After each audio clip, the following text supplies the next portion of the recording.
Hafsa Ali Slim, mkurugenzi wa idara ya uandaaji wa viwango kutoka Taasisi ya Viwango Zanzibar.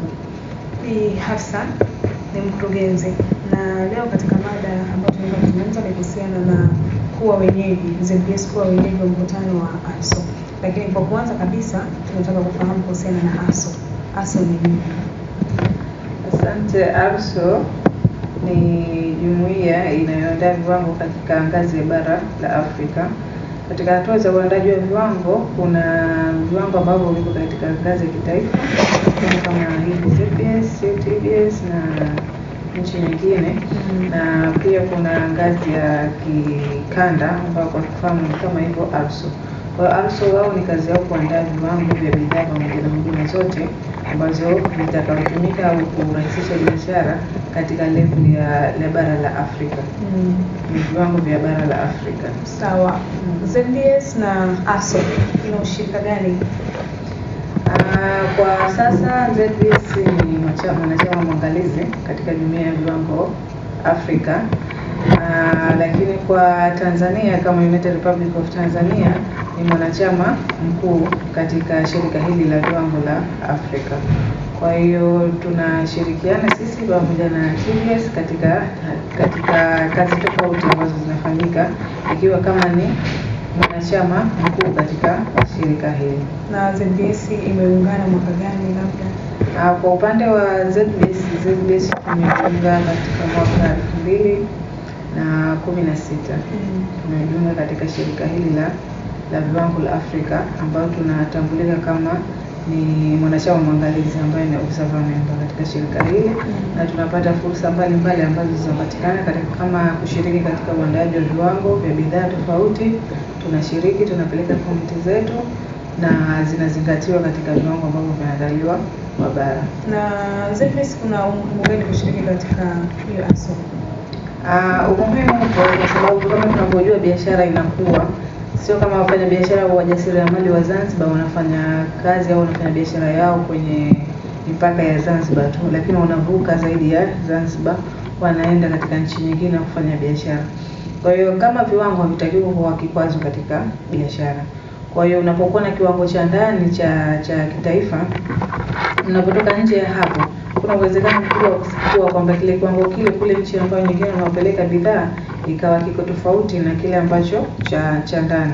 Kwa hiyo mfanyabiashara akawa anakutana na vikwazo vya kibiashara kwamba biashara yake inaweza ikakataliwa kule akienda, au inaweza akapata changamoto ya kuchukuliwa sampuli upya na kupimwa tena. Lakini kwa mwanachama kwa jumuiya tofauti, kwa mfano East Africa na hiyo ya ASO, maana yake tunatumia kiwango kimoja. Yaani tuna kiwango kimoja ambacho kinatumika kwa Afrika nzima.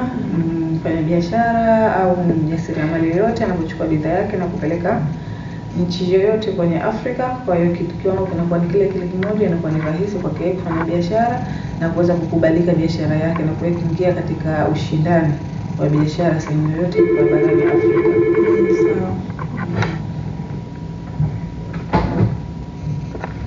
Kwa upande wa kiutendaji, kuna changamoto zozote ambazo zinajitokeza kwa upande wenu nyinyi na ASO? Changamoto kwa hadi sasa ni kwamba tunaenda nao vizuri, wanatushirikisha katika ngazi tofauti, tunaenda nao vizuri, na hakuna changamoto kubwa sana ya kusema kwamba inatufanya tuna kikwazo cha kufanya nao kazi. Lakini ya kawaida tu kwamba inatokezea tu kwamba labda kuna vikao vingine kupata taarifa moja kwa moja, lakini vikao vingi sana na standard nyingi ambazo zinaandaliwa tunashirikiana nao na hatimaye viwango vile vinavyoandaliwa tunaweza kuvi-access na kuvitumia katika kazi zetu za kawaida. Sawa, nikushukuru. Sasa tuingie kwenye mkutano. Mmekuwa wenyeji. Ni kwa mara ya kwanza? Kwa upande wa Zanzibar ni mara ya kwanza, lakini kwa upande wa Tanzania tayari imeshawahi kufanyika mwaka 2016, ilifanyika Arusha AICC, ile conference center ambayo ilikuwa Arusha. Kwa kule kimefanyika mwaka 2016, tangu hapo kufanyika tena, sasa hivi kunafanyika. Na kwa upande wetu sisi kwa sasa imefanyika kwa huku Zanzibar, ambapo kwa Zanzibar tunasema ni mara ya kwanza kufanyika kwa mkutano mkubwa kama huu wa viwango vya Afrika. Sasa nataka tuzungumze kuhusiana na matayarisho ya mkutano. Mpo wenyeji na mmeaminiwa kwa upande wa Zanzibar. Tuzungumze kwa urefu kidogo kuhusiana na matayarisho ya mkutano huu. Mkutano huu kwa hadi sasa matayarisho yashafikia mahali pazuri, na tunatarajia kwamba mkutano huu utafanyika kuanzia tarehe 23 hadi tarehe 27 mwezi wa 6 2025, na utafanyika katika ukumbi wa hoteli ya Golden Tulip ambayo iko airport. Na siku ya ufunguzi tarehe 25 tunatarajia kuwa mgeni rasmi wa Mheshimiwa Rais wa Zanzibar, mwenyekiti wa Baraza la Mapinduzi, na tunatarajia kuwepo kwa watu tofauti kutoka mashirika tofauti ya viwango ya bara la Afrika, takriban nchi 43 ambao ni memba wa bara la Afrika watakuwepo. Bali na hao watakuwepo na watu wengine kutoka mashirika mengine ya viwango aidha kimataifa, kwa mfano kama ISO watakuwepo, na tunatarajia kuwa na maonesho pale nje, kwa sababu kama tunavyojua wafanyabiashara wanapokuwa na biashara zao hutaka kuzitoka nje ya ile nchi yao. Kwa kama wafanyabiashara wa Tanzania tunataka biashara yao itambulike nje ya Tanzania. Kwa hapa ni fursa, tutakuwepo na maonesho tofauti, wafanyabiashara tofauti wataonyesha biashara zao, ambao wataweza kupata fursa ya kupata masoko nje ya Zanzibar, nje ya Tanzania.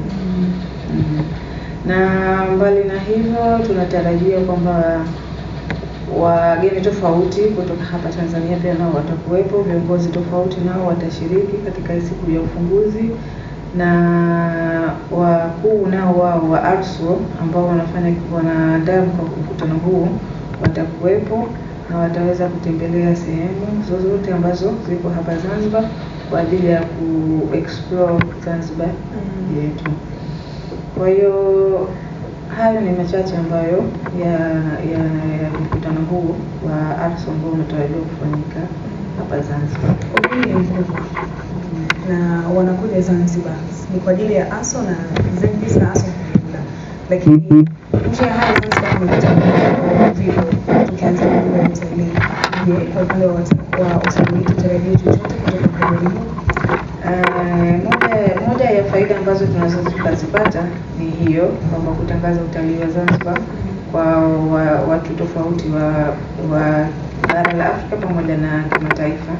Kwa hiyo wataenda kutembelea sehemu ambazo zimeandaliwa kwa ajili ya kuona, na pia tutatoa matangazo wakati wa mkutano, na pia tutatoa taarifa kabla ya mkutano kufika, ili mtu aweze kujitayarisha yeye mwenyewe kama ana interest ya kwenda kutembelea sehemu aweze kufanya matayarisho mapema na kwenda kutembelea sehemu za vivutio tofauti. Mbali na hivyo wanaweza wakaenda kutembelea katika viwanda ambavyo viko hapa Zanzibar, kwa sababu ni watu ambao wanadili na manufacturers. Kwa hiyo ni watu ambao wanaandaa viwango, kutaka kwenda kuona katika viwanda ambazo viko hapa Zanzibar, je, wanafanya kitu gani na kitu gani kinachoendelea. Kwa pia wataweza kwenda kutembelea katika viwanda mbali na maeneo ya kitalii. Na wafanyabiashara pia watapata kuonyesha zile biashara zao ambazo wanafanya.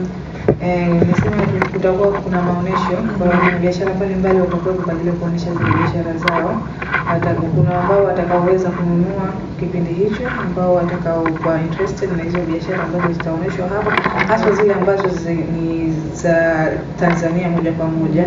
Zile biashara ambazo kwa mfano kama tunajua kama Zanzibar tuna spice tofauti, kwa zitakuwepo wafanyabiashara tofauti au wajasiriamali tofauti ambao wanazalisha spice watakuwepo, na wale wa ule mkutano watakuwa na uwezo wa kununua hizo spice ambazo zinapatikana kwa hapa Zanzibar pamoja na Tanzania kwa ujumla.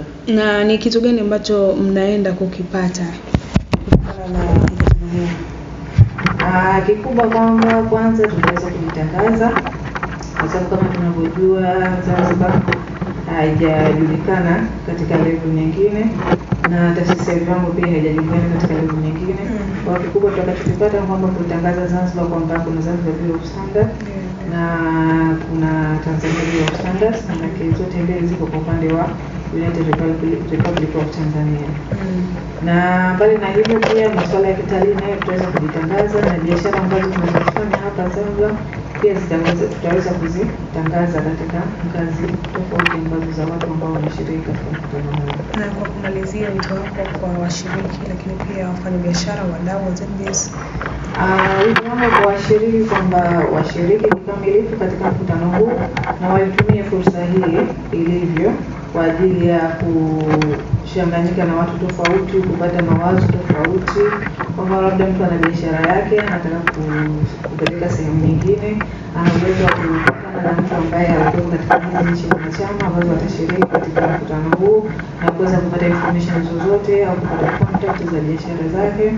Na kwa washiriki wengine tunaomba washiriki kwa kadri watakavyoweza ili kuweza kuitangaza Zanzibar na kuweza kujulikana na kazi zake tunazofanya, kwa sababu tunafanya kazi kubwa na tunafanya kazi nyingi ambazo zinahusiana na masuala ya vyombo pamoja na sekta nyingine kama hizo za kitalii, lakini inawezekana kwamba watu wengine hawana taarifa ya kwamba Zanzibar kuna nini na nini. Kwa hiyo tuitumie nafasi hii ili kujitangaza zaidi kwa Afrika nzima pamoja na mataifa kwa ujumla, ili tupate kupata kipato cha nchi yetu kipate kuongezeka na kukuza uchumi wetu wa hapa Zanzibar.